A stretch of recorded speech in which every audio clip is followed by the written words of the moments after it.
artículo 44 de la ley del impuesto a la renta. Mucho cuidado con eso. Disculpen que por ahí he hecho ese comentario que no está tan relacionado, pero bueno, tiene que ver con el tema de igual de transacciones internacionales. Eh, a- Ayn Rand dice, ¿podría explicar cuál es para aplicar un convenio? ¿Se tiene que registrar alguna página o qué trámite? Muy buena pregunta. Es una muy buena pregunta desde el punto de vista de algunos ejecutivos que siempre a veces nos lo hacen, que nos dicen, cuando quiero aplicar un convenio internacional, un CDI, ¿debo hacer un procedimiento ante SUNAT? ¿Debo hacer un trámite ante SUNAT o debo inscribirme? No, señores. No hay que hacer ningún trámite, no hay que realizar no hay un procedimiento. Si yo sé que la empresa con la cual estoy transando domicilia en un país con el cual he celebrado un convenio, solamente hay que dejar huella, evidencia documentaria de que esa transacción es con un proveedor, por ejemplo, en Chile.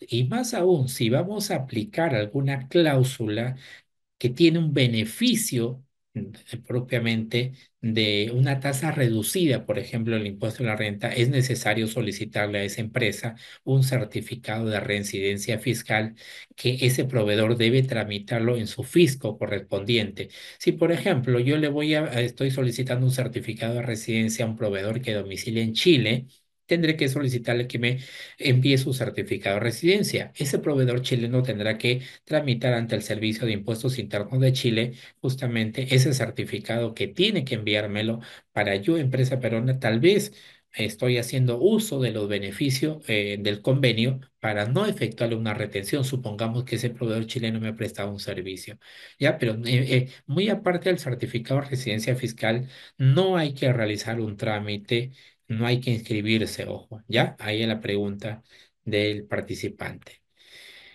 Eh, Milagro dice, buenas noches. ¿Qué tipo de cambio se utiliza para registrar la operación con el no domiciliado? Tipo de cambio compra de la operación, de la fecha del devengo o la fecha de la percepción. Artículo 50 del reglamento de la ley del impuesto a la renta.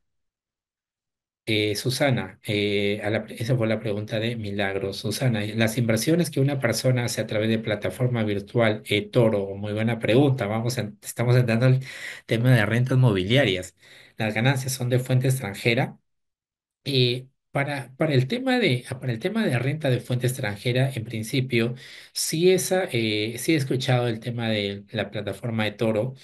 Por lo general, estos valores, estas transacciones son realizadas o son emisores, son instrumentos que no son en Perú.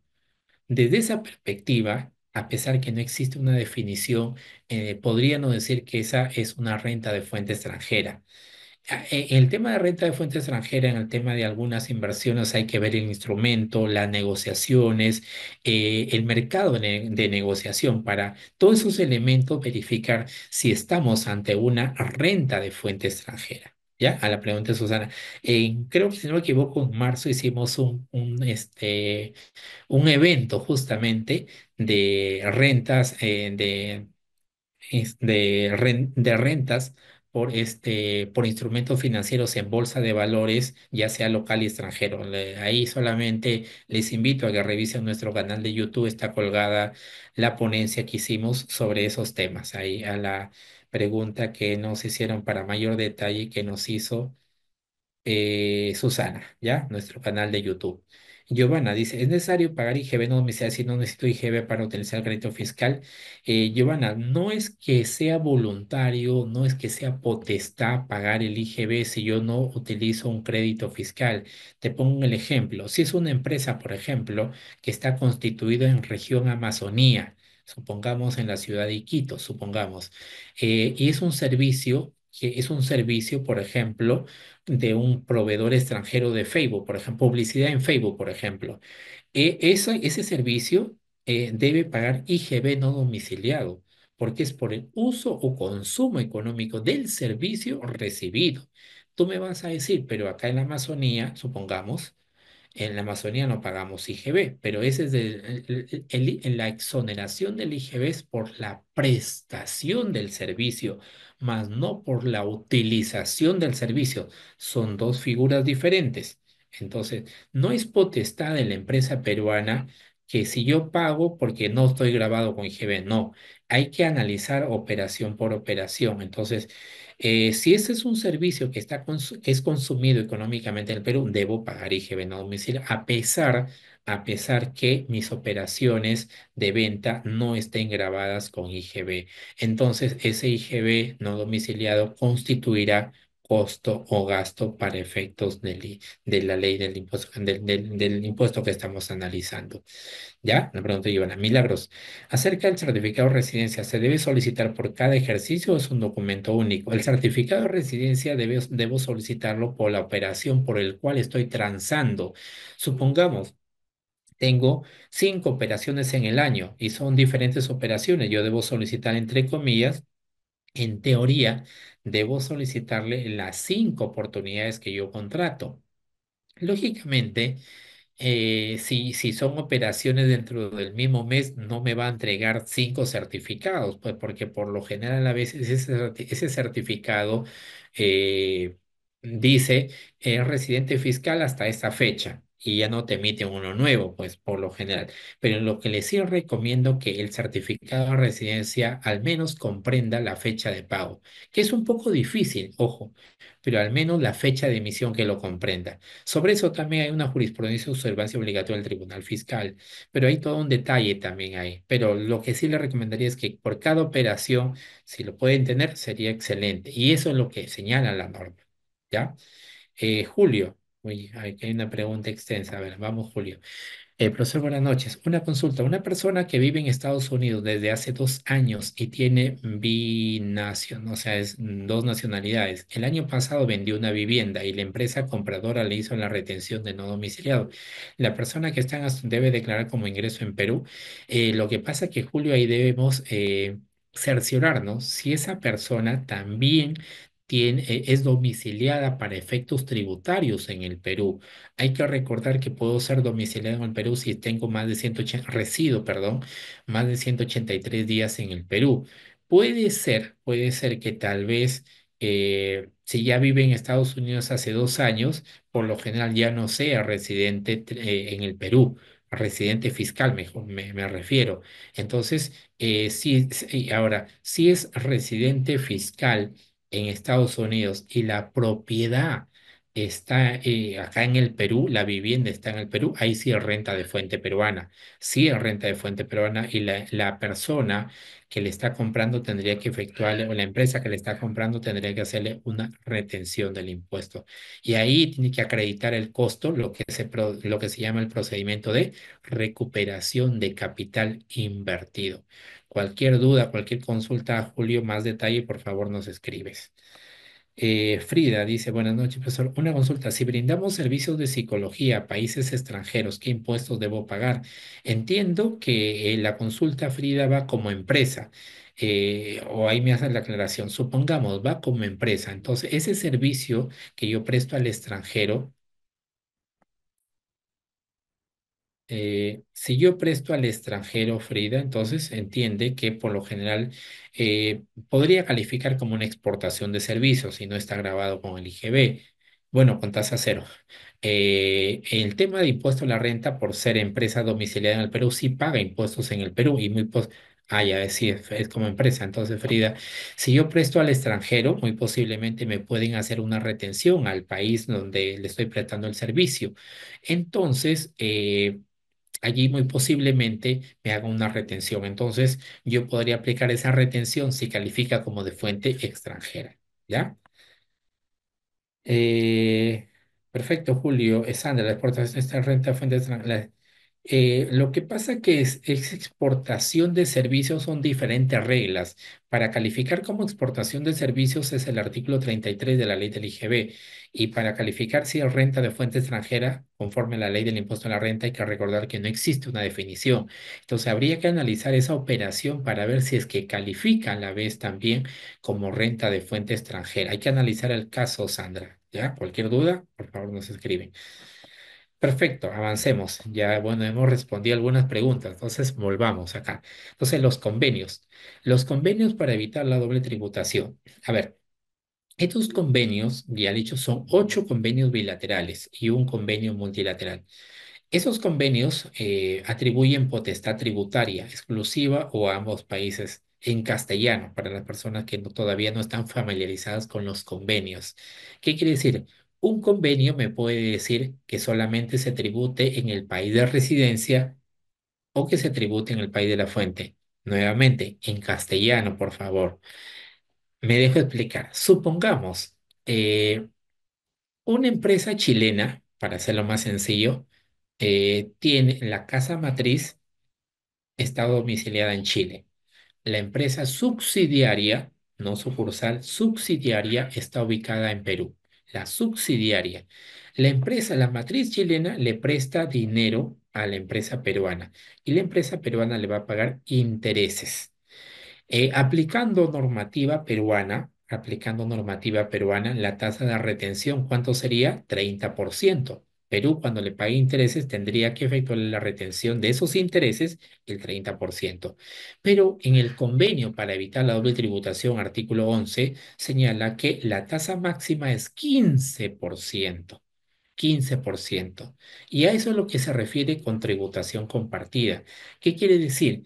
Que cuando Perú le haga la retención, en vez de aplicarle la legislación local, le debe aplicar el convenio, que por jerarquía normativa el convenio está más arriba, en la pirámide de normas está más arriba que la legislación local. Entonces, el convenio prima sobre una legislación nacional o local.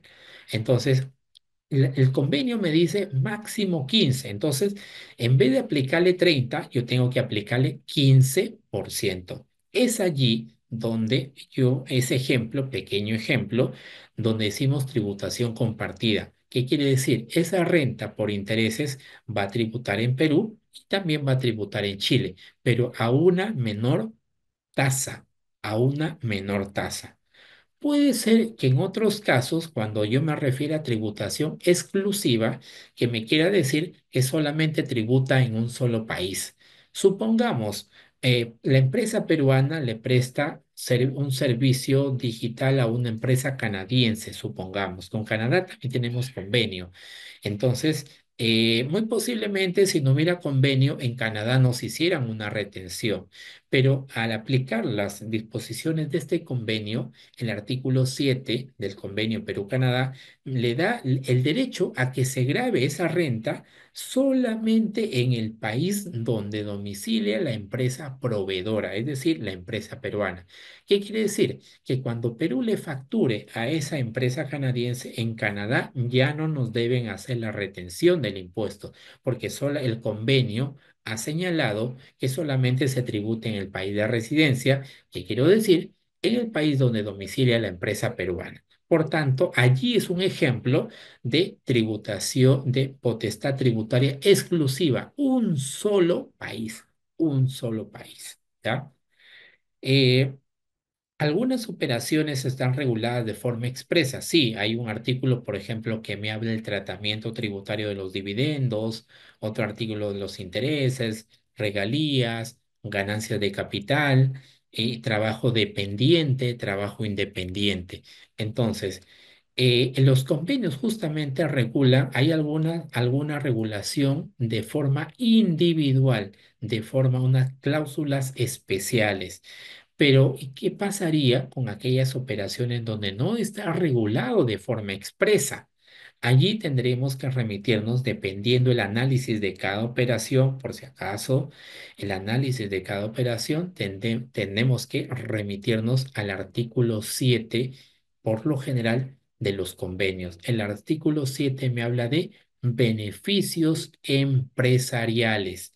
Al menos el artículo 7 de los convenios bilaterales le da la potestad tributaria que solamente se grave en el país donde domicilia la empresa proveedora.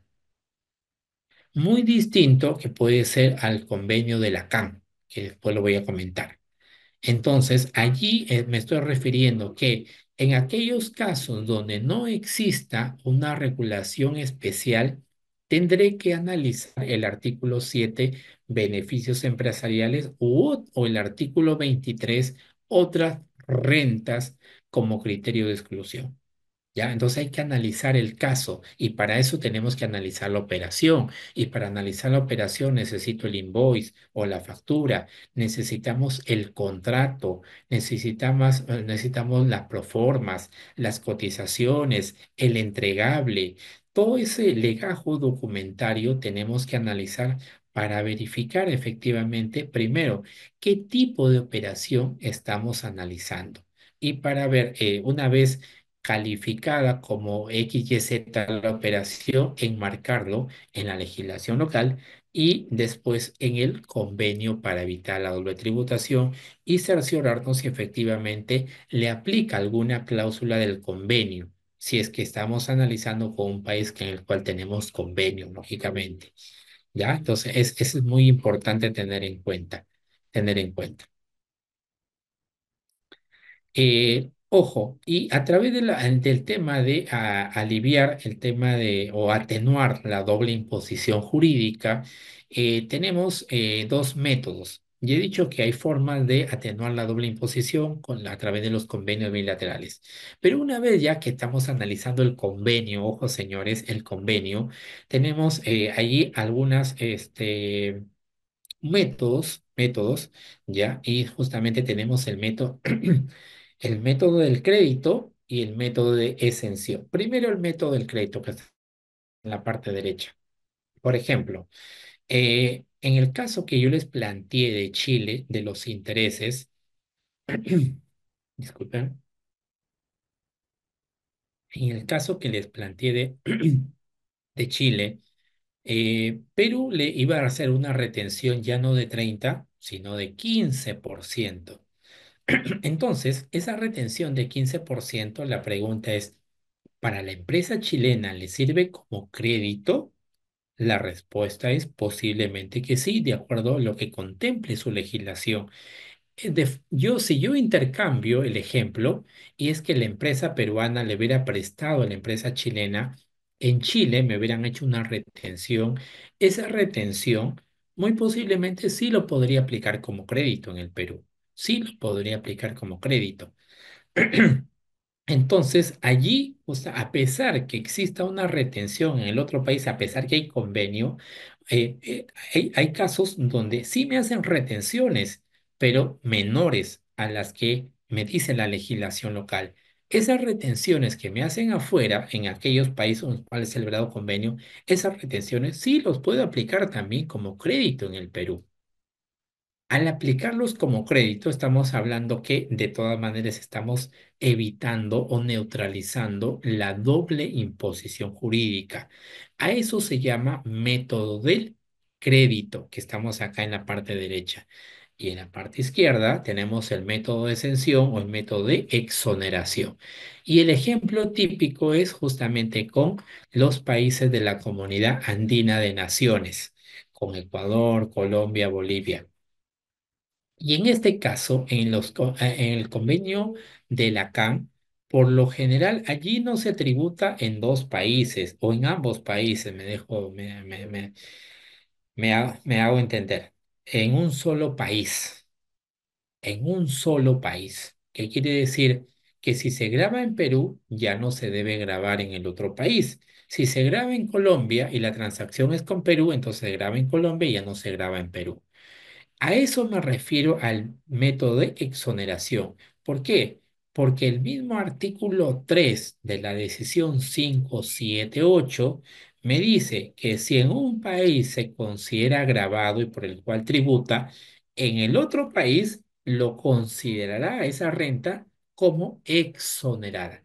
¿Qué me está diciendo? Que cuando se grave en un solo país, automáticamente en el otro país quedará esa renta como exonerada. Y es el caso de empresas peruanas que prestan servicios, por ejemplo, a Ecuador, a Colombia, a Bolivia.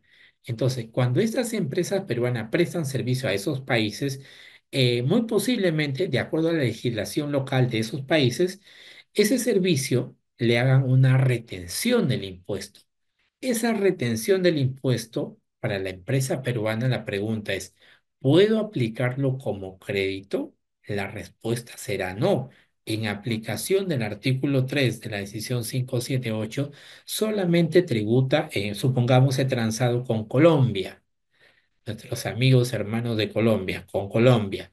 Entonces, ya no le aplica, digamos, en Perú ya no le aplica un gravamen. ¿Por qué? Porque el mismo convenio le está atribuyendo potestad tributaria, derecho a que solamente se grave en Colombia, más no que se grave en Perú. Al no grabarse en Perú, esta renta se considera exonerada. Por tanto, esa retención que me han hecho en Colombia tampoco puedo aplicarlo como crédito en el Perú. ¿Por qué? Porque acá en el Perú esa renta lo estoy considerando como renta exonerada. Es por eso, ojo, aquellas empresas peruanas que utilizan el crédito que le han hecho en Colombia, en Bolivia, en Ecuador, ojo, ahí hay un dato incorrecto. ¿Por qué? Porque si está tributando en el país de la fuente o en el país de destino, ya no corresponde que tribute y también esa retención que me ha hecho en ese país ya no lo puedo aplicar como crédito en el Perú, por si acaso. Por si acaso, y justamente que ya han vencido la presentación de la declaración de las empresas, mejor dicho, de las empresas grandes, porque todavía este mes inicia para las empresas pequeñas. Entonces hay que tener cuidado también, hay que tener cuidado por esa parte. Ya está ahí, no hay que evitar ahí un tema de doble beneficio fiscal. Ya a eso me refiero en el convenio de la CAN, que solamente tributa en un solo país y en el otro país ya no tributa. Eso se considera como método de exoneración, de exoneración. Sigamos, estimados amigos. A ver, y aquí tengo un caso, bueno, que justamente a colación de estos pronunciamientos de la Intendencia Nacional Jurídica de SUNAT. A ver, caso número uno, y me voy a referir a las operaciones digitales. Operaciones digitales. A ver, primero, la capacitación virtual de un curso de finanzas a trabajadores de una empresa peruana efectuada por una empresa domiciliada en Colombia, ¿está sujeta a retención del impuesto a la renta? Esa es la primera pregunta. Ya ustedes van sacando su respuesta por ahí. Segundo, la consultoría virtual para preparar documentación para la certificación de un equipo de producción efectuado desde España, ¿está afecta a la retención del impuesto en la renta? La asistencia remota desde España para instalar programas en el ordenador, ¿está afecto a retención del impuesto en la renta? A ver, con España no tenemos convenio, se está negociando, pero es importante saber porque tiene a colación justamente el tema de operaciones o servicios digitales. Con Colombia sí hay convenio, forma parte de la decisión 578. Señores, no olviden revisar los requisitos constitutivos de servicios digitales. Y eso está establecido en el artículo 4 del reglamento de la ley del impuesto a la renta. Allí están los requisitos a qué se denomina o en qué casos vamos a calificar la operación materia de análisis como un servicio digital. Para recordar, un servicio digital será renta de fuente peruana y por tanto sujeta a la retención del impuesto siempre y cuando se utilice económicamente en el Perú y será renta de fuente peruana, sí, ojo, se utilice económicamente en el Perú y además cumplan los requisitos para calificar como servicio digital. Eso en aplicación del artículo 9 de la Ley del Impuesto a la Renta y el artículo 4A de su norma reglamentaria. Entre uno de los requisitos más resaltantes tenemos el caso, tenemos el caso de que es un servicio, me estoy hablando del servicio digital, es un servicio que se caracteriza por ser esencialmente automático, mínima participación humana. Es uno de de las características o requisitos más importantes para analizar si estamos o no ante un servicio digital. De ahí están, por ejemplo, que debe ser instantáneo, debe haber interacción, debe ser prestado a través de accesos en línea, debe ser prestado por cualquier aplicación, cualquier forma de internet. Esos son los requisitos para que sean perdón, servicio digital. Y hay una lista positiva. Dentro de esa lista positiva tenemos, por ejemplo, a los servicios electrónicos de servicios de consultoría. Y justamente la norma reglamentaria nos puede conllevar a cierta confusión, porque me dice, son servicios digitales dentro de los varios servicios de esa lista positiva, dice, a los servicios electrónicos por servicios de consultoría. Entonces, allí cuando revisamos la norma reglamentaria, verificamos que dice servicio por el cual se pueden proveer servicios profesionales, consultores, abogados, médicos, entre otros, a través del correo electrónico, videoconferencia u otro medio remoto de comunicación. Es, por ejemplo, que ustedes reciben capacitación desde otro país, por Zoom, por ejemplo. Entonces, inicialmente la SUNAT podría calificarlo como un servicio digital porque me dice servicio profesional prestado, por ejemplo, a través de videoconferencia. Para SUNAT puede decir es un servicio digital. Por tanto, una retención del 30%. Desde años ya, muchos años atrás, a través de esta jurisprudencia muy conocida y otras más, ya se había dejado establecido que los servicios por correo electrónicos y cualquier otra adaptación prácticamente no era un servicio digital. ¿Por qué? Porque no cumplían los requisitos que señalaba la norma reglamentaria. Ya hay esas jurisprudencias desde años atrás, lógicamente no eran jurisprudencias de observancia obligatoria. A nivel judicial, la Corte Suprema también iba en esa línea, bueno, va en esa línea, que tiene que cumplir los requisitos para que sea calificado como un servicio digital. Hasta allí prácticamente casi iba en línea la posición del Tribunal Fiscal, segunda instancia administrativa, y la posición a nivel judicial. Ya es señalado por la Corte Suprema de Justicia. Entonces, sin embargo, este tema volvió a la palestra el año pasado por la Administración Tributaria a través de este informe 039-2024, mediante el cual la Administración Tributaria, la Intendencia Nacional Jurídica de SUNAT, señaló que en los casos de estos servicios que voy a mencionar, sí calificaban como servicios digitales, a pesar que no sean esencialmente automáticos. Y esa posición prácticamente se alineaba, o en todo caso, era indistintamente que el requisito para ser considerado como servicio digital es que sea esencialmente automático. Entonces la zona dice, independientemente si es esencialmente automático o no, estos servicios sí califican como digital. ¿Cuáles servicios? Dice, servicios brindados en línea a través de una plataforma electrónica mediante la cual los usuarios del servicio plantean consultas que son atendidas por técnicos mediante la misma plataforma o por correo electrónico. Es decir, como que yo me estoy conectando con ustedes, yo le estoy haciendo consultas, diversas consultas, y ustedes me responden por esta vía o me responden por correo electrónico. Ese servicio para SUNAT es un servicio digital. Era un servicio digital plasmado en este informe 039-2024.